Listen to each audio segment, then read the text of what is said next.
जिंदगी बदल ले,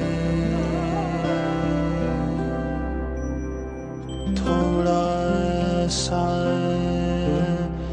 संभल ले।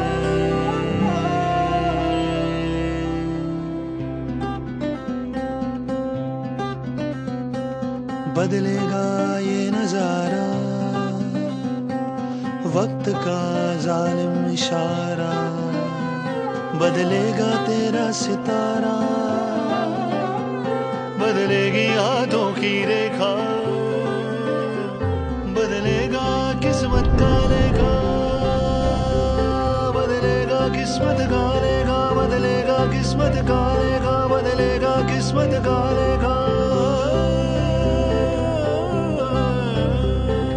बरसेगा मेघा चैना का, खुशियों से नैना बरसेंगे, चहकेंगे हंसेंगे सब रिश्ते, नामेल मनों के बिछड़ेंगे। तुझे वास्ता तू मुस्कुरा, हो मस्त तू अब गुनगुना, आवाज दे आगाज कर तू खिलखिला, तू झिलमिला बदलेगा।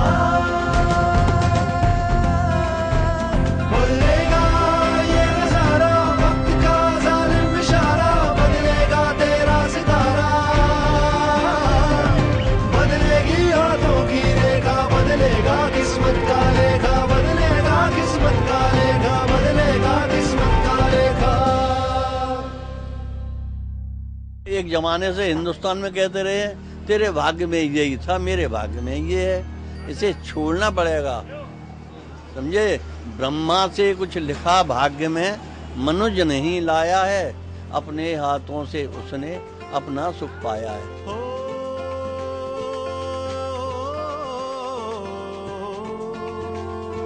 रात अंधेरी तेरी बंदे भोर खड़ी पछताई, तेरी झोरी असुअन भीगी करता जगत हसाई।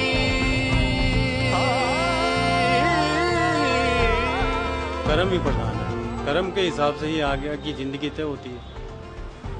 चाहे उसका बेनिफिट पूरा मिले ना मिले, लेकिन अगर कर्म अच्छे होंगे तो आदमी अच्छे रास्ते पे होगा। कर्म तो जैसा आदमी करेगा उसको वैसा फल मिलेगा उसको। आप किसी के लिए अच्छा सोचोगे, भगवान आपके लिए अच्छा ही सोचेगा। जो भी कुछ समस्या है ना, उसको हल करने के लिए किसी से मतलब बुरा मत कहो और बुरा मत सुनो, अपने कर्मों से जिस जैसे कर्म होते हैं उसके अनुसार चले जाए। ज्योतिष पे तो ज्यादा तो नहीं, लेकिन हाँ थोड़ा तो ही है, 20% मान ले। मेरी ज्योतिष में 60% तक आस्था है। हो जतन करे पर बदन रुकाना, बाधा मिट ना पाई, जन्म जन्म के फेर फंस गए बात समझ ना आई। बदलेगा ये नजारा वक्त का। मेरी तो बहुत समस्या है, मेरा मकान नहीं है, घर का मकान में होना चाहिए। अभी बच्चों के सगाई संबंध नहीं हुए, परेशान है, क्या करें लेकिन महंगाई के टाइम में। परेशानी ये आती है कि काम होते होते बिगड़ जाता है। 12 साल हो गए, 12 साल के अंदर बेटे बहुत कोई सुख नहीं है मेरे को। रहम तो बोलते हैं, हर वक्त दुआ करते हैं कि रहम करम मेरे ऊपर, लेकिन नहीं होता है। बदलेगा किस्मत का लेखा, बदलेगा किस्मत का लेखा। हाँ मेरा भी बदलेगा किस्मत का लेखा। बदलेगा ये नजारा वक्त का जालिम इशारा, बदलेगा तेरा सितारा, बदलेगी हाथों की रेखा, बदलेगा किस्मत का लेखा, बदलेगा किस्मत का लेखा, बदलेगा किस्मत का लेखा।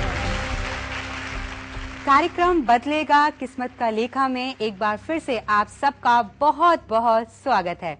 जिंदगी इंसान को कुछ भी यूं ही नहीं देती।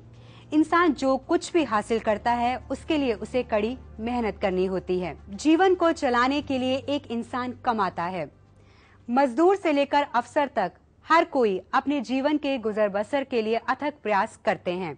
बचपन से ही मनुष्य इस सपने को लेकर बड़ा होता है कि वो बड़ा होकर एक अच्छी नौकरी करेगा, माता पिता को सुख देगा और अपने जीवन को खुशहाल बनाएगा। मगर दोस्तों, कई बार ऐसा नहीं हो पाता है।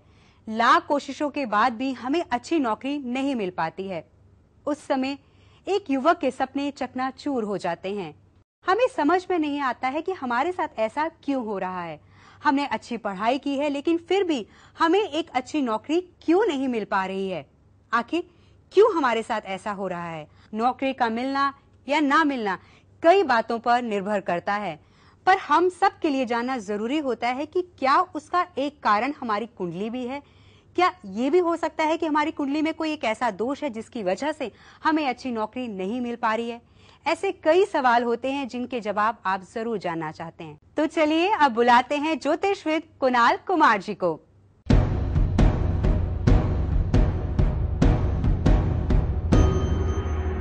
कर्मण्येवाधिकारस्ते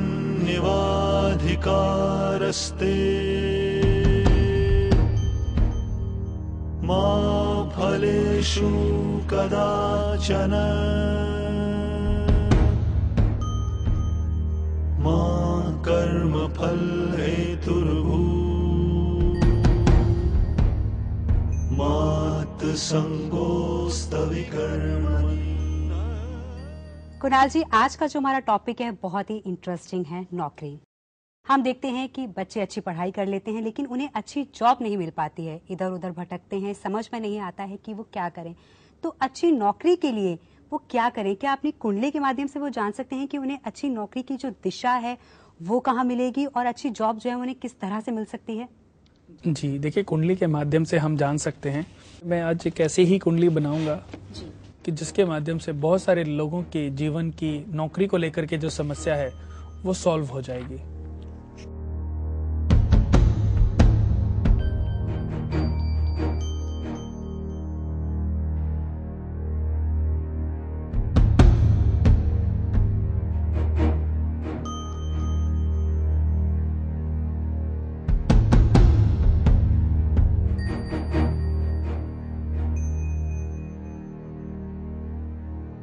हमने एक कुंडली बनाई है, मिथुन लगन कुंडली। एक व्यक्ति की कुंडली है जो कि नौकरी करने के लिए बहुत समय से प्रयासरत है, लेकिन अभी तक इस व्यक्ति की नौकरी नहीं लग पाई है। इसने पढ़ाई करी है, बहुत अच्छी पढ़ाई करी है, इंजीनियरिंग करी है, लेकिन इंजीनियरिंग की डिग्री लेने के बाद भी अभी तक इसको ये नौकरी नहीं कर पा रहा है। और इंजीनियरिंग इसने 2009 में पूरी कर ली थी, लेकिन 9 के बाद 10, 11, 12 3 साल हो गए, अभी तक इसको कोई अच्छी नौकरी नहीं मिली। इसने कुछ महीने के लिए किसी के कहने पर, किसी रिश्तेदार ने इसको कहीं पर लगवा दिया, लेकिन फिर थोड़े दिनों में ऐसे योग बने कि इसकी नौकरी छूट गई। नौकरी हम किस भाव से देखते हैं? कुंडली का चतुर्थ भाव इनकम का है, आय का है, संपत्ति का है। इनकम जो देखी जाती है कि ये व्यक्ति व्यापार से इनकम करेगा या नौकरी से इनकम करेगा, ये कुंडली का चतुर्थ भाव बताता है। अब आज हमने नौकरी की बात करी है, तो दर्शकों आप अपनी कुंडली में चतुर्थ भाव में देखें कौन सी राशि उदित हो रही है। सबसे पहले देखें कि उस भाव में कौन सी राशि है और उसके जो स्वामी हैं वो कितनी डिग्री के कौन से भाव में प्लेसमेंट लिए हुए हैं। इनकी मिथुन लगन कुंडली है। इनकम, आय, संपत्ति, भूमि, वाहन के मालिक जो हैं वो है बुध, और बुध इनकी कुंडली में चतुर्थ भाव के मालिक होकर के छठे भाव में बैठे हैं। छठे भाव में बुध का होना वैसे ही अच्छा नहीं माना गया, क्योंकि छठा भाव रोग, ऋण, शत्रु पैदा करता है। मामा, मौसी, शत्रुओं के साथ उसका जीवन कैसा रहेगा, ये कुंडली के छठे भाव से देखा जाता है। अब इस कुंडली में बुध का छठे भाव में होना, इसके जीवन में बहुत सारी परेशानियां, बहुत सारी बीमारियां रह सकती हैं। परेशानियां एक जाएगी दूसरी आ जाएगी, एक बीमारी जाएगी दूसरी बीमारी परेशान करेगी। इसको दमे, सोद, श्वास, हकलाने की प्रॉब्लम भी हो सकती है।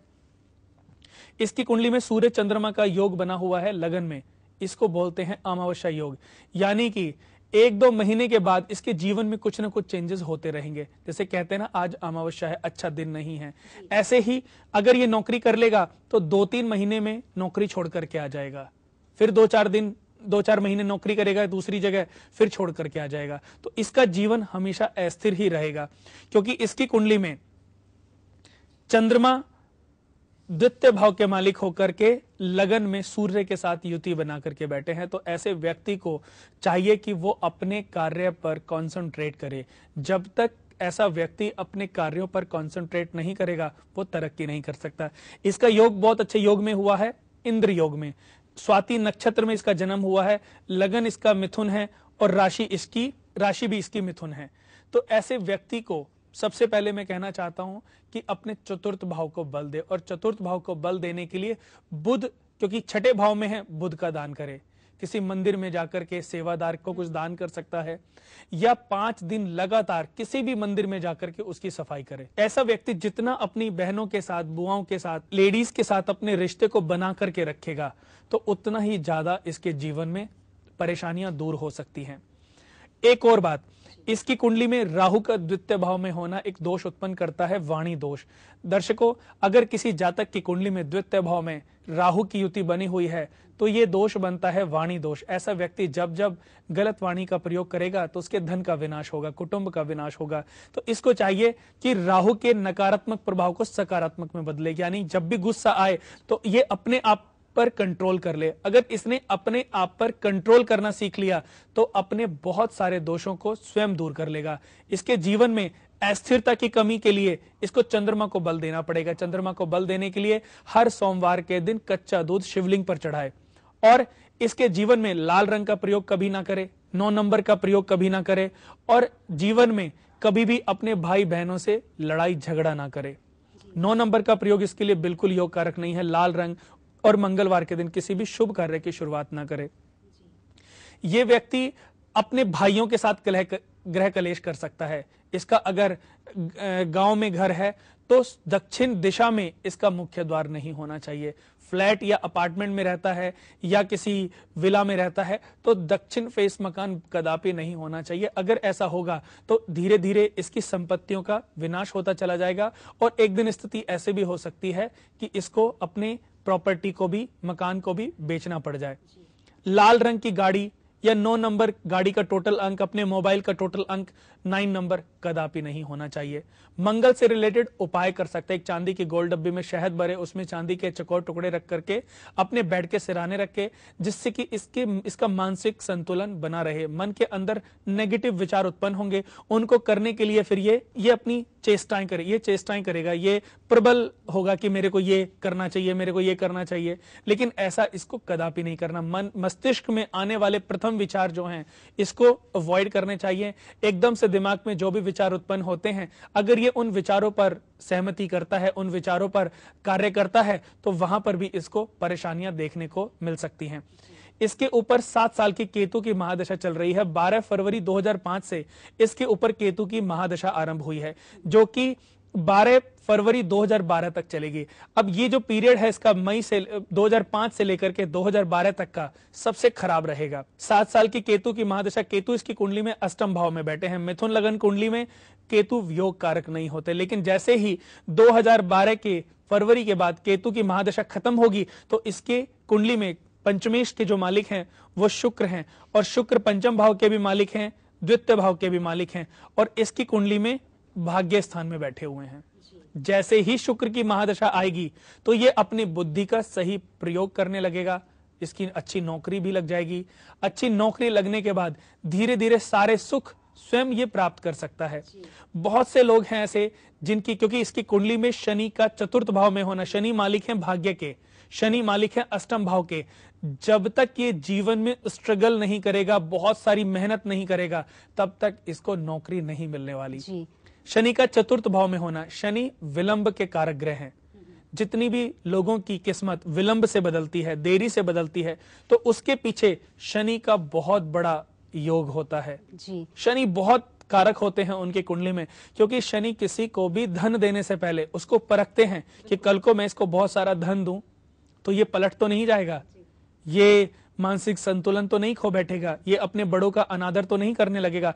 तो शनि पहले उस व्यक्ति को जमीन से जुड़े हुए कार्य कराते हैं, उसको मेहनत कराते हैं। बहुत मेहनत करने के बाद जब वो थक जाता है, उस मेहनत का आदी हो जाता है, तब धीरे धीरे धीरे धीरे उसके जीवन में अच्छे परिवर्तन आने आरंभ हो जाते हैं। कुणाल जी, आपने कहा कि अगर आप अपने रिश्तों को सुधार लेते हैं तो आपके जीवन की समस्याएं बहुत हद तक कम हो जाती हैं, आपको एक अच्छी नौकरी भी मिल जाती है। आपने इस कुंडली की विवेचना की, तो क्या अगर हम अपने रिश्तों को सुधारना चाहते हैं, हम अच्छी एक नौकरी प्राप्त करना चाहते हैं, तो सबसे पहले माता पिता, हमारे जो रिश्तेदार हैं, बुआ हैं, चाचा हैं, ताऊ हैं, क्या हमें सबसे पहले उनका आदर करना है, तभी हम जीवन में सफलताओं की ओर बढ़ सकते हैं? देखिए, रिश्तों को सुधारने की बात जो मैंने करी है वो इसलिए करी है क्योंकि इसकी कुंडली में लग्नेश और चतुर्थ भाव के मालिक बुध हैं, और बुध बैठे हैं छठे भाव में। छठे भाव में बुध की युति बिल्कुल भी योग कारक नहीं है, अशुभ मानी जाती है। तृतीय भाव में भी बुध को अशुभ माना गया है। अब ऐसा व्यक्ति अगर अपने भाई बहनों के साथ, भाई बहनों के कारक हैं बुध, बहनों के साथ अच्छा रिलेशन बनाना है, बुआओं के साथ अच्छा रिलेशन बनाना है, या स्त्रियों के साथ रिलेशन को अच्छे बनाना है, अगर ये अपनी पत्नी के साथ लड़ाई झगड़ा करेगा, माता के साथ गाली गलौज करेगा, अपनी बहनों के साथ अभद्रता पूर्वक बात करेगा, तो इस व्यक्ति का भाग्य कभी नहीं बदल सकता। क्योंकि बुध एक तो छठे भाव में बैठे हैं, वैसे ही पीड़ित हैं, ये रिश्ते इसकी कुंडली में खराब हैं, इसको ना भाइयों के साथ अच्छा रिलेशन मेंटेन कर पाएगा, ना बहनों के साथ। पर ये रिलेशन जो धीरे धीरे खराब हो रहा है, उससे ये और ज्यादा बर्बादी की तरफ बढ़ता जा रहा है। यही चीज मैं दर्शकों को समझाना चाहता हूं कि आपको जड़ की तरह मजबूत कर्म करने हैं। आप अपने चलते हुए रास्ते से अड़िग ना हो। आप जिस ट्रैक पर आपकी तरक्की के मार्ग खुलने वाले हैं, उस तरक्की के मार्ग से आप भटक ना जाएं। अड़िग होकर के, कॉन्सेंट्रेट होकर के आपको उस रास्ते पर चलना ही चलना है। इसीलिए दर्शकों, कृष्ण भगवान ने भी कहा है कि कर्म किए जा, फल की चिंता ना कर, क्योंकि जो व्यक्ति कर्म करता है उसको फल अवश्य ही मिलता है।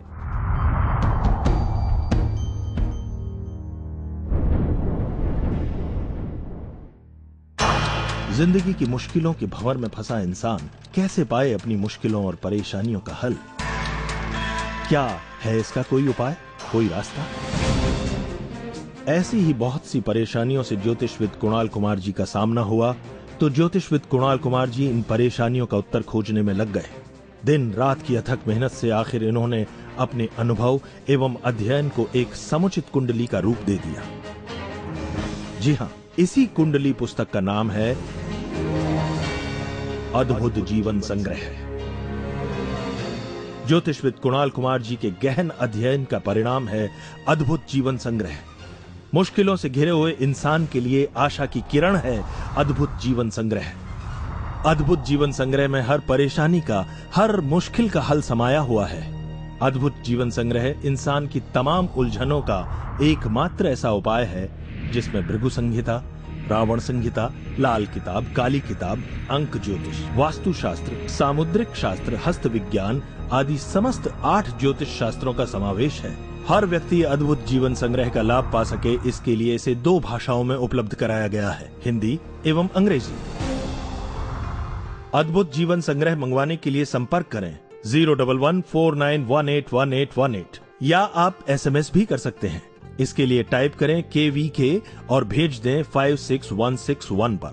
ज्योतिषविद कुणाल कुमार जी से व्यक्तिगत रूप से मिलने के लिए संपर्क करें 01149181818 9717030531 9999799936 9717030281 9999799972 9717030264 9899899415।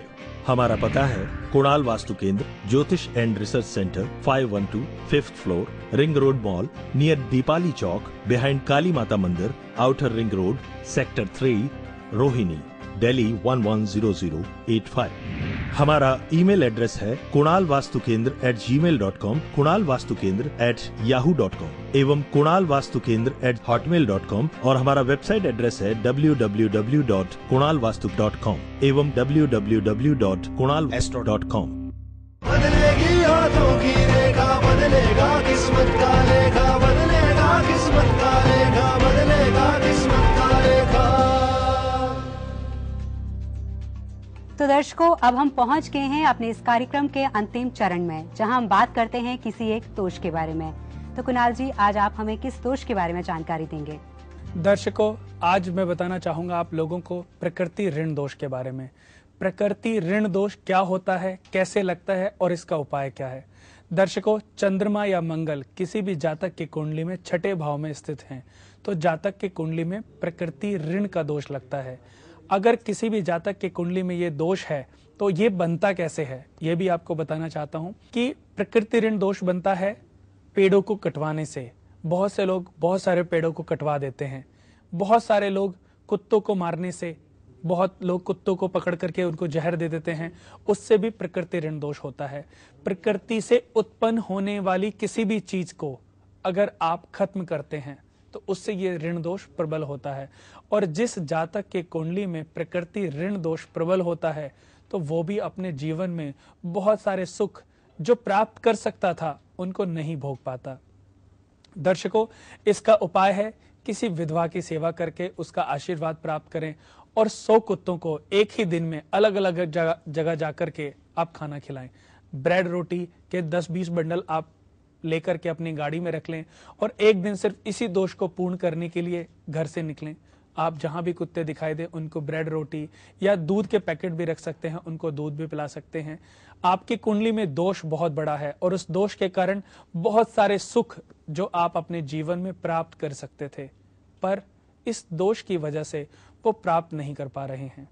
दर्शकों, प्रकृति ऋण दोष, ये दोष आपकी कुंडली में क्यों आए? आपने पिछले जीवन में ऐसा क्या किया? जरूरी नहीं कि यही चीजें, और भी बहुत सारी चीजें हैं जो प्रकृति से जुड़ी होती हैं।